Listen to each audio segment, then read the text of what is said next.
Hi there, and welcome to our latest episode in the Healthy Hormones Happy You series. And today I'm talking to Monika Kozlowska. Is that right? Kozlowska. Did I get it right? Yes. Yeah. Good job. Yes, it was the perfect pronunciation. Oh, having checked it, and then I doubted myself. So Monika is somebody I've come into contact with through work because she really wants to share a very personal story today about how she has survived thyroid cancer. And as you can see, she's not very old, so this is quite a sort of it's quite shocking, to see somebody who looks very glowing and healthy, but know that you've been through such a hard sort of physical and emotional journey. So I'm really interested to hear more about it. And Monika's based in London. She's an international fulfillment and business coach. So she is very much up on all this kind of personal development stuff and how to reach your goals and your dreams, but I know that's a part of your story. So welcome, Monika. Thank you for reaching out to me. And thanks for having me. Would you like to start by just telling us a little bit about what happened in the run up to your diagnosis and how it all came about? Yeah, sure, of course. The story goes back to 2019 when it was actually interesting. So I was on a coaching call with some other coaches, and after the call, I got a message from a coach who was on the call saying, "Hey, I don't want it to sound weird, but I think you should get your thyroid checked." And it was interesting because she had no idea that when I was a teenager, I was 13, I was diagnosed with Hashimoto disease, which is a thyroid condition, and probably some of you know. I mean, actually autoimmune disease, but your body basically attacks your thyroid. She had no idea that was the case. But basically, what happened is when I was living back in Poland, where I'm from, I was taking medication for it, and then I moved to London when I was 20, which was 10 years ago. And then I went to the GP over here, and they were like, "Your thyroid is fine. You never had Hashimoto. You're fine. Like, you don't need anything."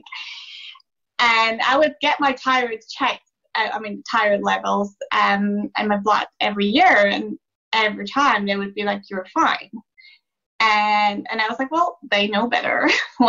And I felt fine. That was the thing. It's not that there was anything that was weird. I wasn't like overweight. It's not that I had, low levels of energy or anything. I was fine. And then, so when I received that message, I was like, oh, that's bizarre. So I called my GP. Look, this is what happened. I know it sounds a bit weird because all of a sudden somebody tells me, oh, you should get your thyroid checked, and I freak out. But because of the history, I would really like to get it checked. And that's what happened. And then they said, your thyroid is fine. And I was like, honestly, and I sent those results to that girl, and she said they didn't test everything that they were supposed to test. And I was like, okay, I just can't deal with it right now. So I called my mom and I said, look, I'm coming back home to Poland for Christmas. Can I do it privately? Just do all the possible checks. Plus, I also want to do food intolerance tests because I knew that I just couldn't eat certain things, but I couldn't pinpoint what that was. And I was like, let me just pay less money than I would pay over here, and I would just get it all done back in Poland. And and at the same place, I tested both my thyroid and the food intolerance, and the thyroid came back really quickly a couple of hours later, and the results were just really bad. And next day, I had the ultrasound, and I was still back in Poland, and they were like, oh, you should get this nodule checked because that might be cancer. And I'm like lying there thinking, I'm sorry, what? Yeah. And so what happened, I flew back to London beginning of January and used my private medical insurance and kind of went through everything all over again because, everything was in Polish back then, like when I did it in Warsaw. So, same thing. They were like, oh, you need the biopsy. Like, we need to check what this nodule really is. But everyone was like, oh, you're going to be fine. I mean, look at you look healthy. I'm pretty sure this is not cancer. Boom, cancer. So yeah, they called me. You know what it's like? They say, oh, if there's something urgent, we'll call you. And they called me. And yeah, and then I had to go and meet with the surgeon who would be doing the surgery. And he confirmed, like, he was like, this is it. This, you need surgery. We either remove half of your thyroid, but if the cancer it turns out to be aggressive, then chances are you will need another surgery. Mm-hmm. And I remember, and I said, just take it out. Like, I don't want to go through it again. I mean, I just, I was fine with the fact that I would have to take medication for the rest of my life, because I just didn't want to go through the surgery all over again if it turned out to be aggressive, and it did. Mm-hmm. So can I just stop you a second? Yeah. So when this coach, because the people watching, some people may not know, your thyroid is basically this sort of butterfly-shaped gland that sits right here in your throat, and it controls. So it's like an absolute powerhouse it's like the engine. It controls your weight, your temperature, your moods, your hair growth, your immunity. There's so many things. So it's very important, and there are a lot of people who have a problem with it. And I'm wondering whether, because you're saying that you felt fine, was it that this other coach who said get it checked out, did you actually have a goiter or some sort of swelling that you could see? I didn't see that. I think because at the time I had a cough, and she just put the two together. She thought that maybe that was it. I think I was always also really good at saying that I would like to lose weight, and I can't. But I don't think that was necessarily all that related. That was probably related to the food that I was eating. But it's true. I think now that I see the difference, I definitely struggled losing weight. And I remember my mum saying, oh, Monika, you're just bigger and bigger. And I'd be like, it's because I'm building muscles. And but I do, now that I see the difference. Actually, I know my metabolism it wasn't that great. Yeah. But you look very slim now. So have you lost a lot of weight since? I've definitely lost weight. Maybe not a lot of it. I wasn't necessarily like that big, but I could tell, like, with the clothes and just the food I'm eating now. I don't work out as much as I used to, and I'm smaller than I was. So I think metabolism is definitely better right now. And and it's funny, I think with levels of energy as well. So because my life is very full on, before I would be like, well, no wonder I'm tired if I slept for 3.5 hours last night. Truth to be told, now that I'm looking back, I know that my levels of energy weren't like great. They were really needed. I was just tired, but I was also tired when I slept a lot as well. And now I'm able to see the difference. And because I usually have positive outlook on life, I guess I just didn't complain at the time because I didn't really think anything was wrong. But it's crazy how much thyroid controls, and I think it's probably, I mean, even after the surgery, so basically just to kind of like go back to the story, this is what happened. I was told I need the surgery. I decided to take it all out.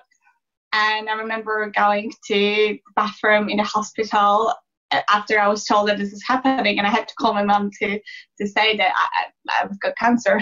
So it was not the phone call that I wanted to make, but I knew that I had to do it, and I had to tell my mum.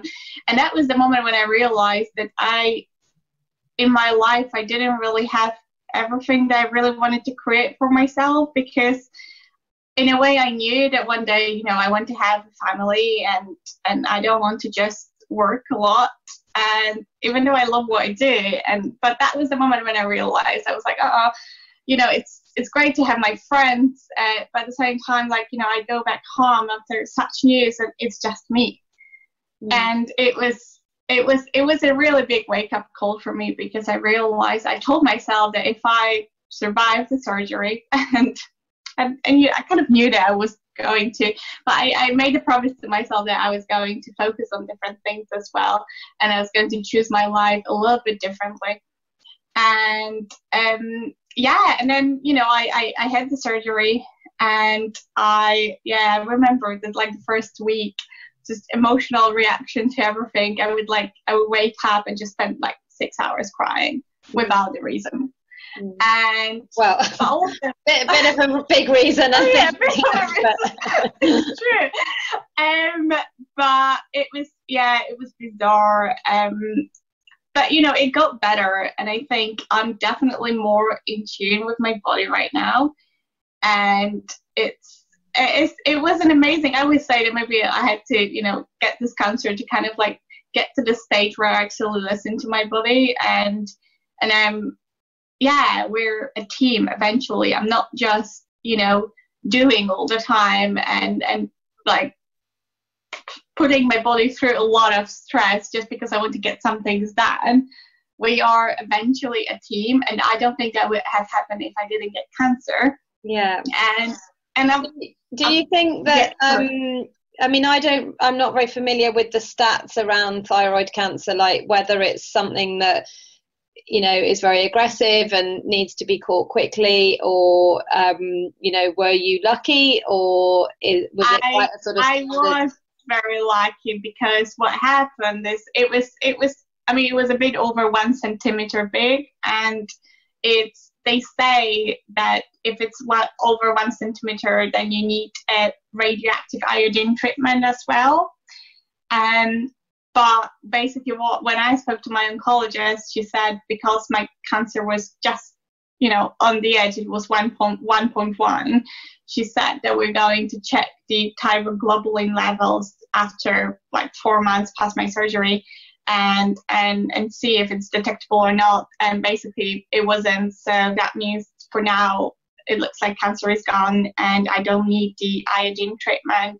Mm-hmm. And I do think that I like to believe in some woo-woo things. I do believe that it's a sign, because what I was really stressed about is that it was going to affect my fertility and the ability to have kids, especially the iodine treatment. And I realized that I'm not like 20 years old right now, and it's probably going to take a while, and I really do want to have kids, and that was something that I really wanted to get this chance. It was kind of like the cancer happened. I promised myself that okay, like I'm going to focus on the right things I want to be focusing now, and I really didn't want to go through this iodine treatment, and then being told that I don't have to anymore. Yeah. For now, at least. It was such a good news, and I'm really just very grateful. Mm-hmm.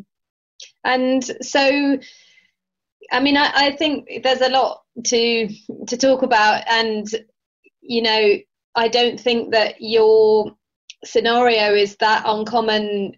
In our 21st century life, we're all busy all the time. It's something that we like to say and be, and we're always striving for work-life balance, but I don't think that many of us achieve it very well a lot of the time, including me. I sometimes have work habits that aren't perhaps that healthy, or I find it hard to switch off because I work at home, and then sometimes I have my little boy here, so I have to sort of fit around him, and it's really difficult. And I think that's an easy way for people to overlook symptoms, that something's not quite right, like you sort of going, well, I'm putting on weight a bit, or I'm tired. But if you were just going all the time, of course you'd feel tired.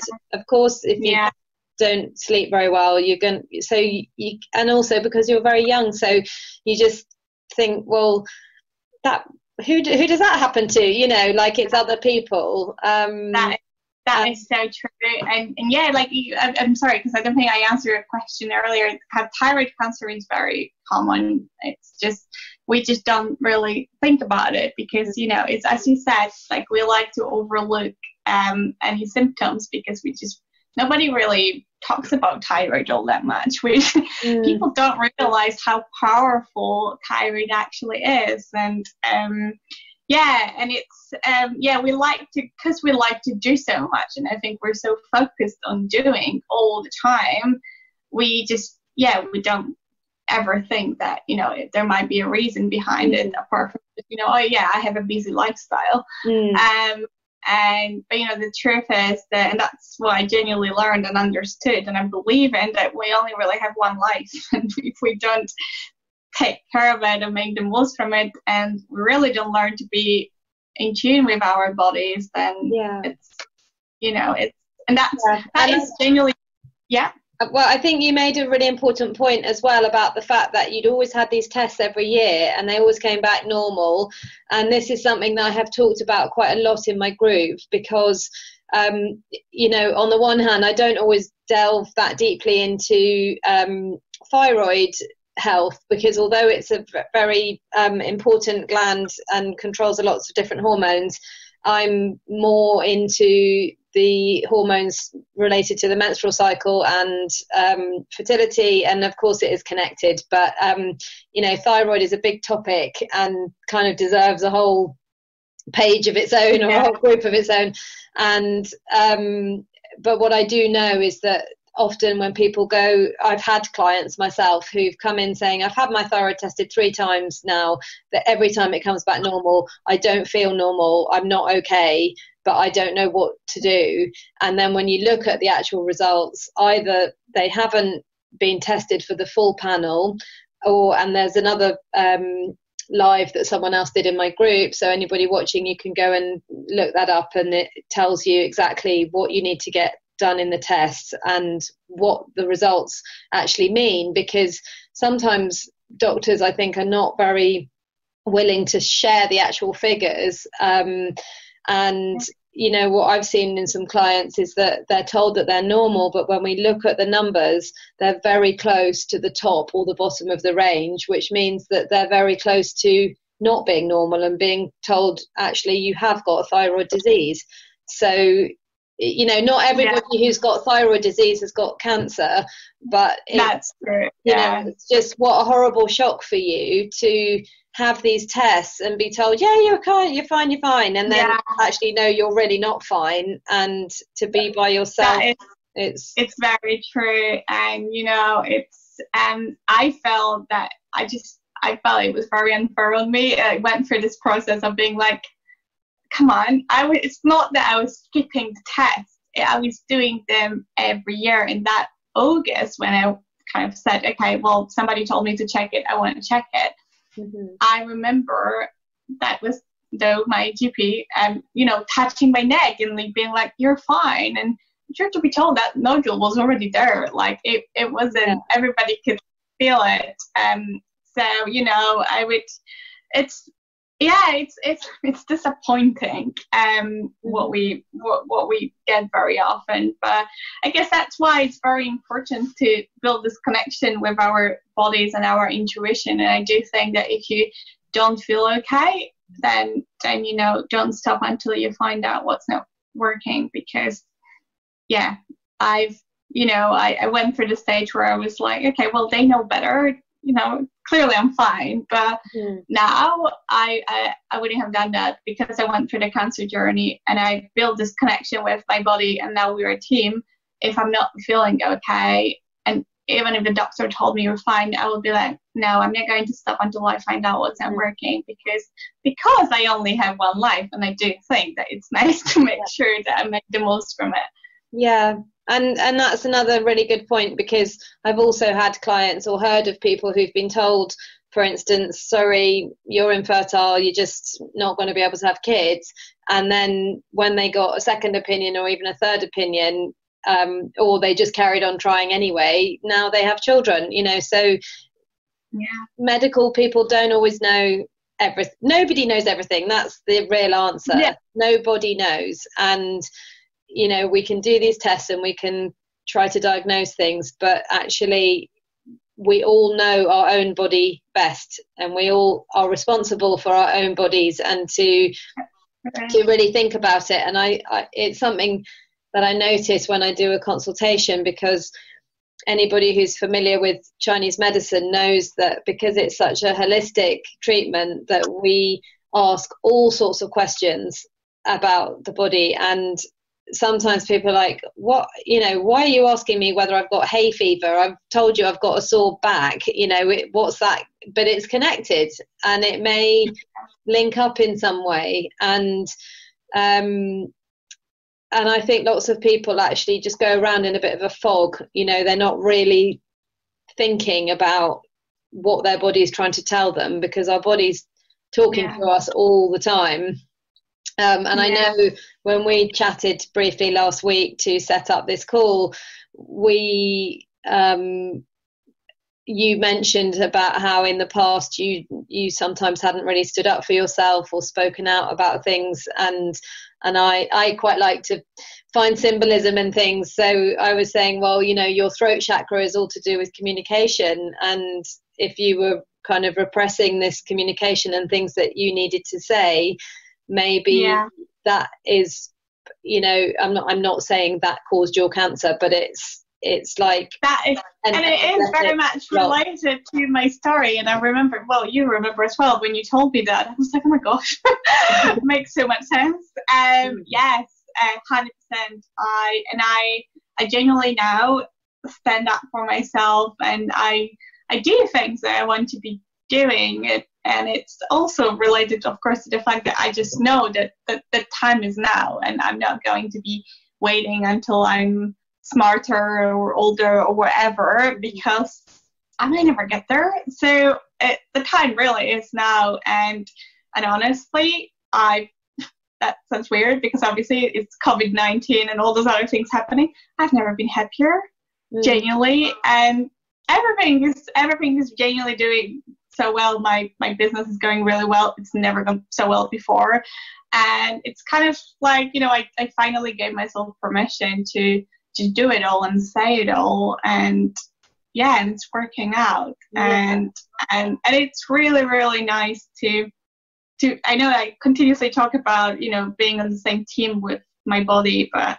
it never happened before. And, you know, and now finally we're in this together, and it really makes a difference. And yeah, that's amazing. And so, I mean, in practical terms, what does your life look like now compared to pre-diagnosis? How are you living? Do you sleep more? Do you work less? Do you spend more time with friends? I've built more boundaries around my life. They're not perfect just yet, but, you know, they're definitely better. Work in progress. Exactly. I also focus and make time for things that I never made time for before. And those are the things that have really, when I was told that I had cancer, those were the things that were on like 0 out of 10 in my life. Like, I had pretty much no, well, I had friends and I would spend time with them, but my social life was not like, and family life wasn't necessarily a priority. And that shifted so much. And I have no doubts the reason why I've never been happier is also because of that, because all of a sudden this part is very much present, and it just makes me so happy, and it really energizes me. And it's just this balance that we always try to create. It's funny because I kind of, you know, I had all those goals before, and they were, to be fair, mostly career-based goals, and they were great. They were making me happy, but this balance definitely wasn't there. And now, you know, it's funny because I allowed myself to focus on those things that I didn't focus on before, and my business was never really doing better than it's doing right now. So it is amazing. And I think the one thing that I've really learned, so what I always say, that fulfillment, you know, what it is, the state is, you know, being clear on who you are, and in terms of your strengths, your values, your beliefs. So it's being clear on who you are whilst being happy with and grateful for what you've got right now, whilst pursuing goals that are important to you. And I think this bit about gratitude, I knew that on paper, and I kind of came up with this definition of fulfillment, but it was the cancer journey that really, really made me just grateful for what I've got and what I'm creating right now, and this gratitude that helped me push through this journey and get to where I am right now. The gratitude didn't go away, and I'm grateful every day, and it really helps. And it's a good place to be in right now. Yeah, and I think it's bringing to mind a friend of mine who is, she calls herself a quarter-life crisis coach.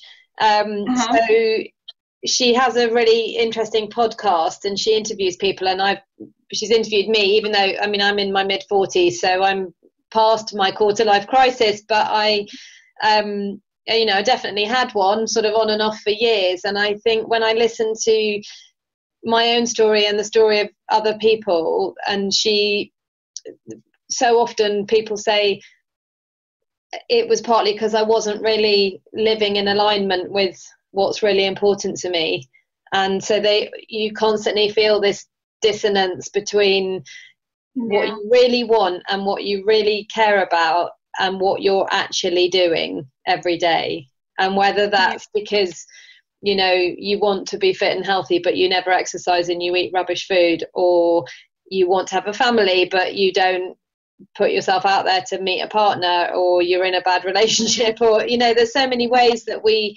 kind of can let ourselves down, really, or just feel confused about what direction to take. And there's a lot of, I feel like in your 20s and 30s there's a lot of options open, and that can be quite overwhelming sometimes. So it sounds like this experience for you has just really helped you to focus your mind on what's important to you, and because you're clear now, you can attract more clients, because if probably, or maybe in the past, people might have been picking up on the fact that you were not consciously, but just maybe thinking, oh, this lady's a bit scattered, or she's doing too much, or hasn't got enough availability, or whatever. And now that you've sort of cleared the decks and you know what you're really focused on. That's true. It's interesting, because I actually, it was 3-4 years ago when I did a lot of work around values and strengths, and it was really like this part around like getting clear on who I am. I really did a lot of work, and it's funny because I always knew that family is important to me. And I guess 4 years ago, I was in a different stage of my life, and that wasn't the time just yet, which is why I kind of like, it was great to know what I valued and how I wanted to shape my life and what I wanted to shape it around. But at the same time, it's knowing what you want and knowing what's important to you is very different to actually working towards it. And what really, really, really changed is this. I was like, okay, no more waiting. I'm not going to be this and then kind of person. Well, when I get there, then I will focus on that.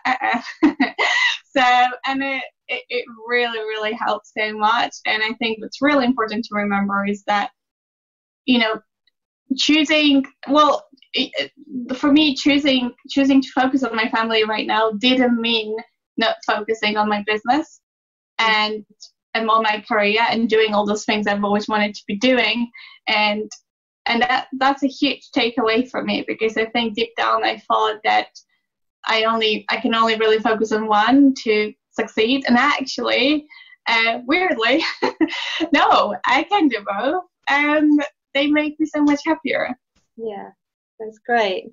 So, well, thank you so much for sharing your experience with us. And it's just great to see that you look so healthy and so happy, and you're really glowing. It's hard to believe that you've been through something and so recently. And if anybody watching wanted to reach out to you and contact you, where can they get hold of you? I'm pretty much all over the social media. So I do have a website, which is my name and the surname.com, and also you can find me on Facebook or Instagram. So So I'll make sure that it's put on the in the credits or something, so that people can get the spelling right. And do you have any parting shot of advice for anybody? I would say I actually get at least one message a week through Instagram from somebody who found out that they have thyroid cancer. Because there's this one post that I created about my journey that I think just when you do hashtag thyroid cancer, it probably comes up. And I do get a lot of people reaching out, and they're scared, and they actually say that, you know, they're obviously looking for hope. They're looking for somebody who's going to tell them it's going to be okay, and it is going to be okay. I always say that honestly it changed me for the better, and because it did. I truly choose to believe that. And you know, I'm here. My surgery was on the 7th of February. It's not even July yet, and I have so much more energy. I focus, like, I created my life around better things actually, and yeah, I'm very grateful for everything going on. I've never been happier. So there is something about that, and it's scary, and it's okay to feel the fear, but you know, with the right mindset, yeah, it's all going to be okay, and you might as well just end up living a better life than you were living before. Yeah, because actually, I just wrote a post the other day that was titled, you know, the time's going to pass anyway. So how are you going to spend it? Are you going to waste it, or are you going to go for something that you really want, because it's still going to tick by? And I think, a lot of us, you know, it's easy to just let that happen, isn't it, and not really take action. So it's very inspiring, and I'm sure everybody watching, and I wish you all the best, and I hope to keep in touch and hear how things are going for you. And thank you for having me. Thanks again for sharing your experience. Of course. Thank you. Bye. Bye.